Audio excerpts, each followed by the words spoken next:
Good morning po sa lahat ng viewers natin dyan. Bali ngayon po, ang ibablog natin ay yung daan papunta doon sa Asog Vineyard Garden and Resort dyan sa may San Isidro sa Naga City. So, yung ruta po natin ngayon ay kung paano tayo makakapunta doon sa Asog. Sa ngayon po, nandito ako ngayon, galing ako sa Naga City. Nakahinto ako ngayon dito sa may National Grid Corporation. Ito po yung pinaka-landmark para mas madali niyo pong makuha yung daan papunta doon sa Asog. So, pakita ko lang po. So, ayan. Ito po yung bakod ng National Grid Corporation. Nakikita nyo sa video. Sa una-unahan po niyan, yung boundary na ng Pili at ng Naga.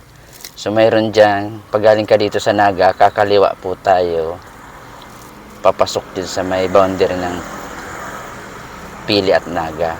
So kung galing naman po kayo ng Pili, kakanan po kayo dyan sa boundary. Pag galing kayo ng Naga, kakaliwa kayo dyan sa may boundary. Tara, let's go. Punta natin yung daan. Ito po yung National Grid Corporation. Then sa una-unahan lang po niyan, nandyan na yung boundary. Papasok sa Kararayan. Pero ito, Del Rosario pa rin ito. So, ito po yung sinasabi kong boundary. Yung nasa unahan natin is Pili na yan, Palestina. Itong pwesto natin is Del Rosario. Then papasok na po tayo dito sa kaliwa. Ito po yung papasok, papunta naman ito sa Kararayan. And dito nga po pala, mayroon dito mga tricycle. Ayan, mga tricycle yan. Subukan natin magtanong kung magkano ang pamasahe dyan. Kung magre-renta papunta doon sa Asog. Magtatanong tayo sa tricycle. Sir, nagbabiyahe ka mo dyan? Kung masakay po sa indo sa tricycle pasiring sa Asog, gura na ang charge nindo kaya? Ay, isa may kuyan po. Sa Asog?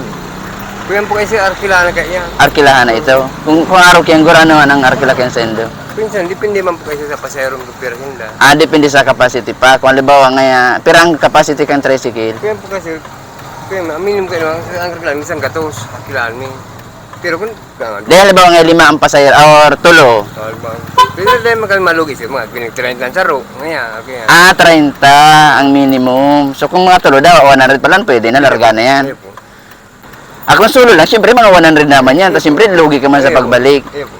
Okay. Sa mga tulo sir, isang gatos. Mga apat sir, mga 120 naman. Ako sa arap lang ganyan. So depende man sa mapagkasundan. Kung ikaw man mabuot, pwede man nga nito 200 na, no? Dapat naman sila kasi. Basta nila kang maireklamo. Yeah. Pag naman sa rally sa may, sa may Basilica, aram ang rate naman. Kapag sir, jeep man yan sir. Kaya lang, masakay mo silang puting tayo movie.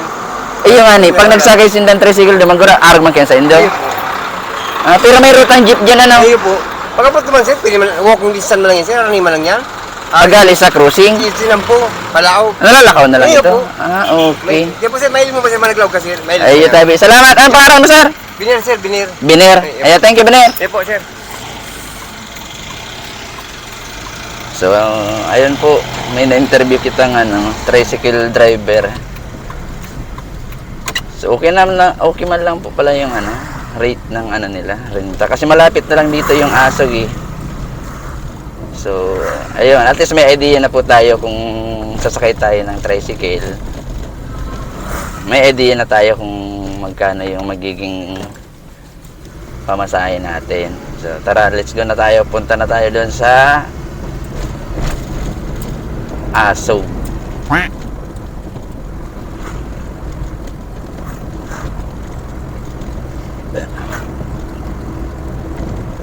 So ito po, bali, Del Rosario, Kararayan Road na ito. Actually, meron pa dito isang resort eh. Baka dyan na sa unahan, meron pa dyan isang resort. Only go to 35 only. Yes.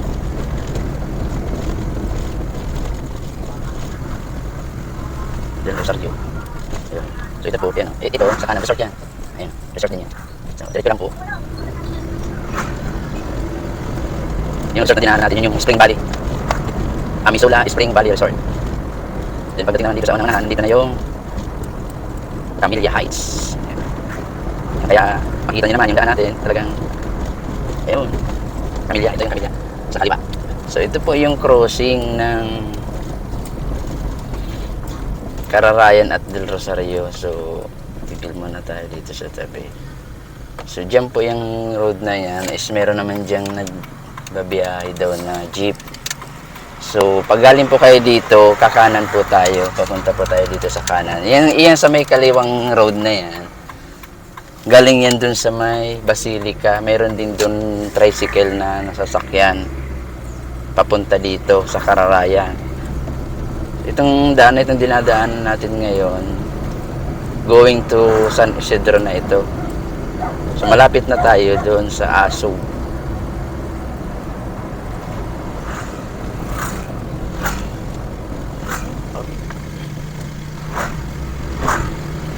Kapesa, ayun yung Kapesa sa kanan. Yung bagong ano din yan. Kainan yata yan. O, Kapesa, kapehan.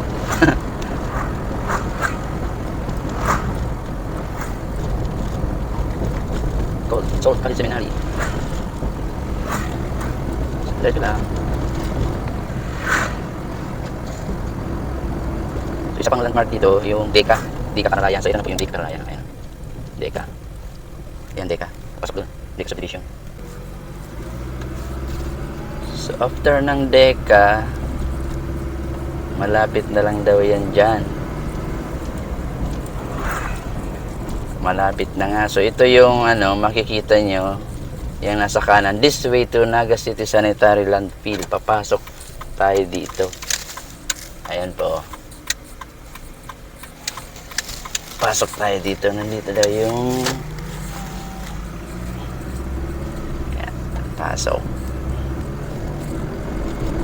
Saan hindi tayo mula?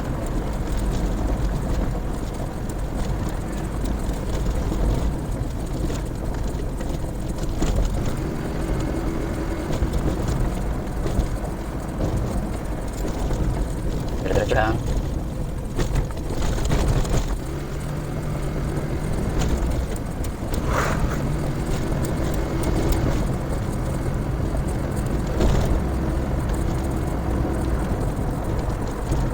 This way to Sanitary Landfill. Saan kaya dito yung papunta sa Asog? Kaliwa daw eh. So kaliwa tayo.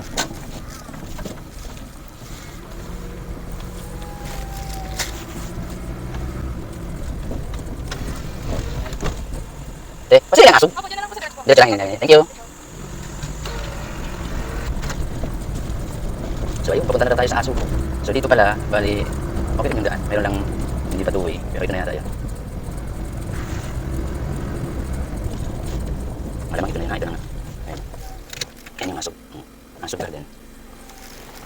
So ito na yung Asog Garden.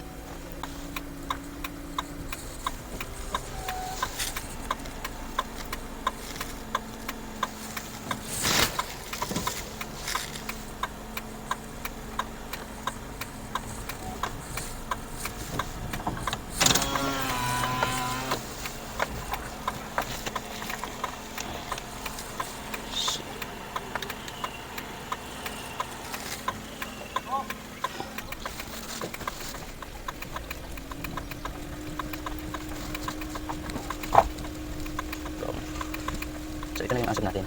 Asog nila.